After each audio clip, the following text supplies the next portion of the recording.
Hi guys, welcome back to my channel, Allie's Book Nook. Today I'm going to share with you what I've been reading so far for the month of October. So I know I didn't really do a what I've been reading video for September. That's because I was reading through A Court of Thorns and Roses series, and I'm on the last book right now. I'm about halfway through it, and so I'm going to wait and do that as a separate video, that whole series. So today I just have 4 books to share with you. So let's dive in the order that I read them. The first one I have here is called The Diamond and the Darkhold, and it is the last book in the City of Ember series. This is kind of a preteen series, kind of a futuristic dystopian storyline. So I've talked about these other 3 books in previous reviews. The first book, okay, first of all, this book, I gave it 3 stars. Yeah, probably on the lower end of 3 stars. But the first book was 5 stars. I loved it. Second book was 4 stars. Third book was terrible. That was 2 stars, and you can skip that one because it's not really part of this timeline. And then this third one was 3 stars, and it finished out the series. So basically, in the series, in the future, this city is built underground, and in the first book, the people don't know that they're living in this city underground. They come above ground. In the second book, City of Sparks, they're learning to live in this kind of dystopian society of the future above land, where they really don't know anything about anything. The third book, like I said, isn't really part of that storyline. It takes place, it's a prequel, and it's supposed to talk about how this world came to be, but really it's just the last couple pages that talk about that, and that was not a good book. So I took a little break, finished it out with this 4th one in the series, which picks up where the second one left off, and it was okay. I mean, it was a very quick read. These books are very easy reads. Like I said, they're like middle school level reading, and that's how I started reading. It was with my daughter. She petered out. I just kept going. But this one, it wraps things up in the storyline where they're above ground. The 2 main characters, Dune and what is her name? Lena, I think. Yeah. They go back below ground to the City of Ember. And let's see here. So they decide to go back down. He gets stuck there, more or less held against his will by some people that have moved in there since the inhabitants of City of Ember left. The thing I didn't like was there was a boy down there that was kind of also held captive. Dune escaped, promised he would come back for the boy, and then basically forgot about him.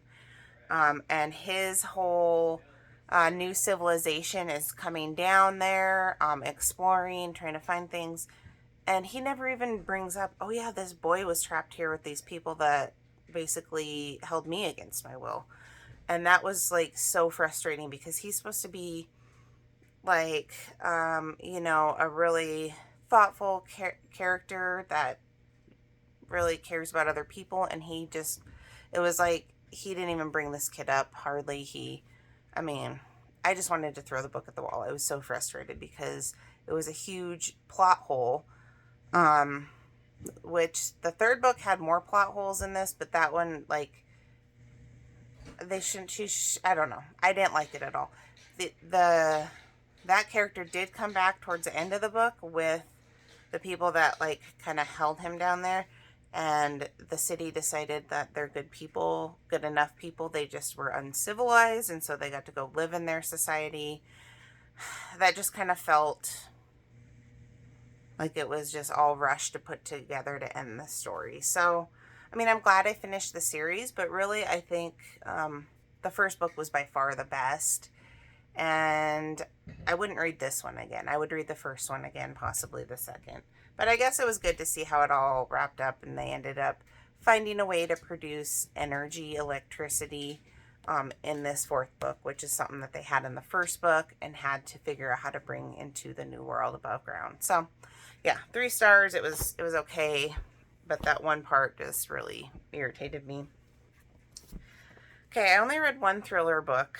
I had to get my thriller fix because I've been reading, like I said, a lot of like fantasy with the ACOTAR series, but this is Peter Swanson, 8 Perfect Murders. And this is the second Peter Swanson book I've read. I gave this 4 stars. I liked this book. I think I gave it 4 stars.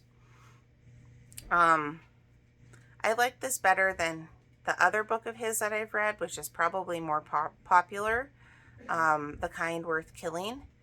This book I thought was a really kind of a cool premise. I read the physical copy and I also listened to it on Libby. And basically this guy works at a bookshop and he had created a blog a while ago about like books that have perfect murders in them. And there was 8 of them. And now there's a killer out there who is killing people and appears to be doing it in the same manner as the plot lines in his list of the 8 perfect murder books. So like Strangers on a Train, there was someone murdered in a manner similar to that. So I thought it was kind of cool because it takes in to the plot some like classic thriller murder mystery books, and even ones that I didn't know a lot about, but I learned about them through this book. So his list has books by like Agatha Christie and John D. MacDonald and A.A.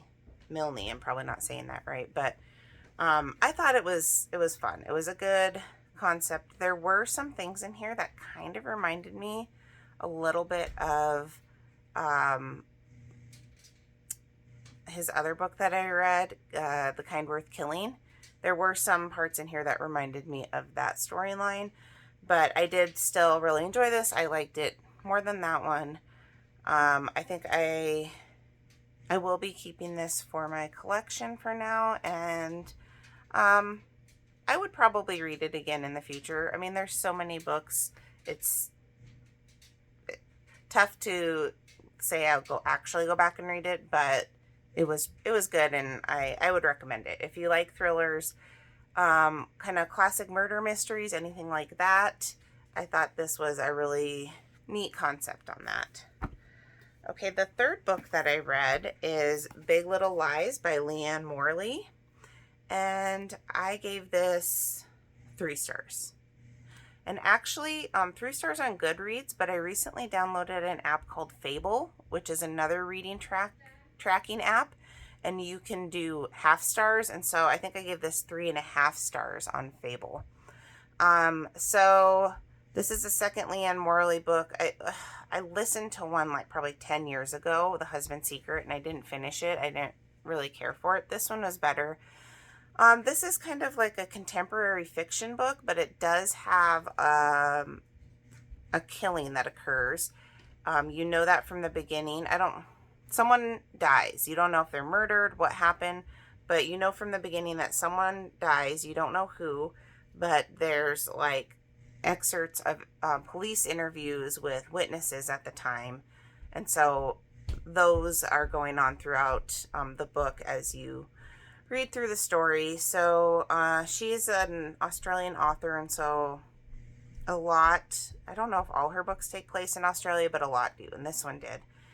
And basically, yeah, it's about this these like suburban kind of white bread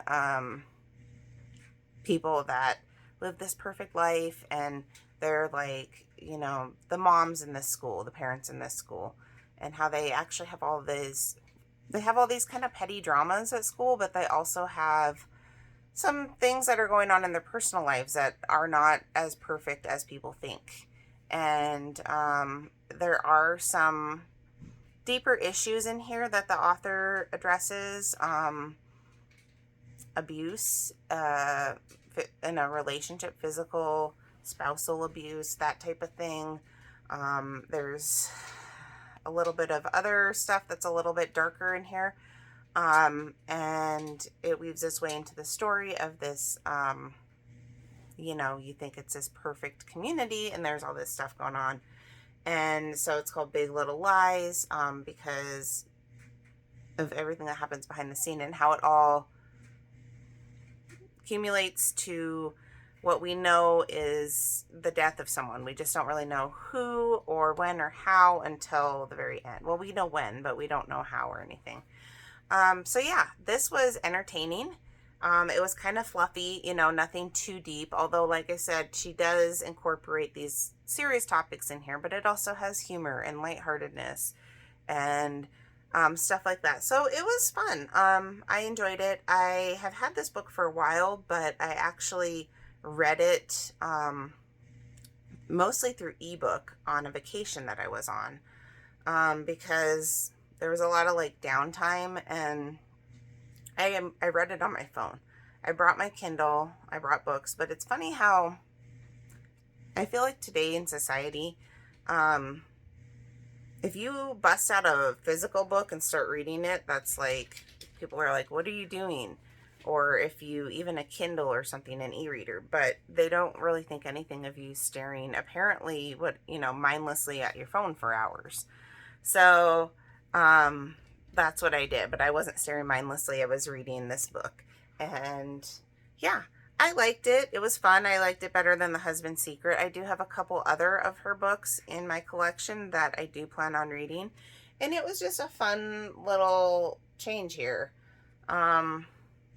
So yeah, I did like it. Stephen King called it a hell of a good book, funny and scary. So there you go. I don't think it was scary, but the last book I have is for my book club. My book club has started up again this year through our local public library branch, and it is mostly like older women and stuff, and a lot of the books that we read in there are not books I would ever pick out on my own. I think there was only one book so far we've read that was like on my TBR list. Most of the books I never heard of, including this one, which is called Where the Rivers Change Direction by Mark Sprague, and I gave this book 3 stars. So this is an autobiography written by a guy who grew up in Wyoming. I guess it's kind of like a dude ranch that he grew up on. So basically, him and his family own land and horses and stuff. And they made most of their living by tourists and people coming on trips to this dude ranch. To go, where they would take him out on different excursions and stuff with the horses, or maybe hunting trips, stuff like that. But that's how his family made their living. The story itself, it was interesting. It wasn't too riveting or dramatic, but it was very well written. I really appreciated the writing in here. So detailed. The way he talks about, because he grew up, basically in nature. In Wyoming, which is very desolate in that area. The weather can be very extreme, and the way that he talked about the weather and nature and being out in the woods, it was beautiful.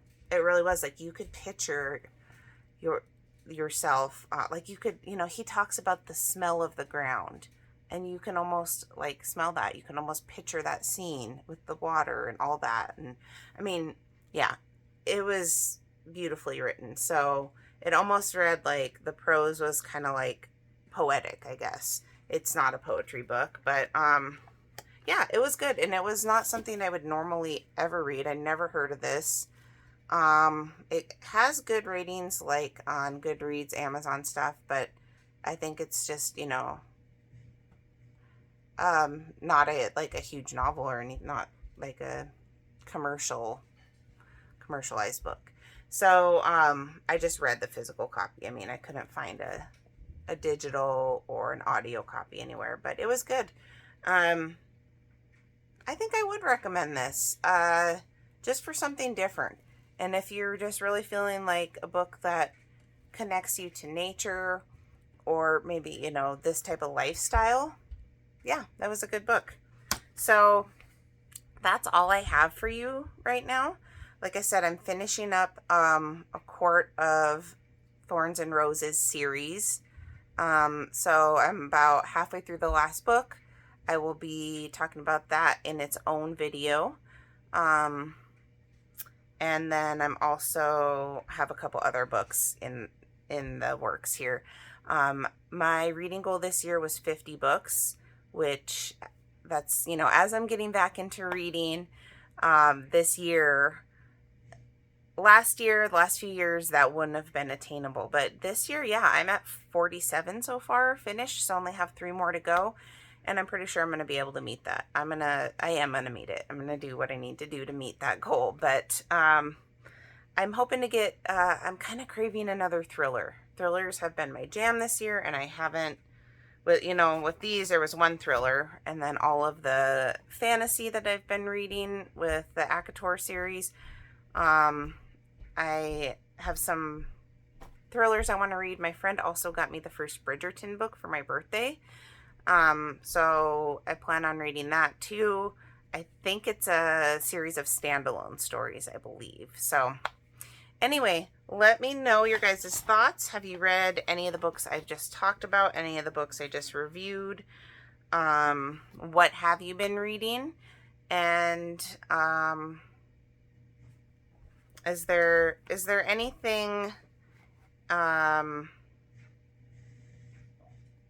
sorry, I just lost my train of thought. I had a question I was going to ask you, now I don't remember. But anyway, thank you so much for joining me. These are the 4 books I read this time. Hopefully I'll have more for you next time. And I will catch you then. Thanks, guys. Bye.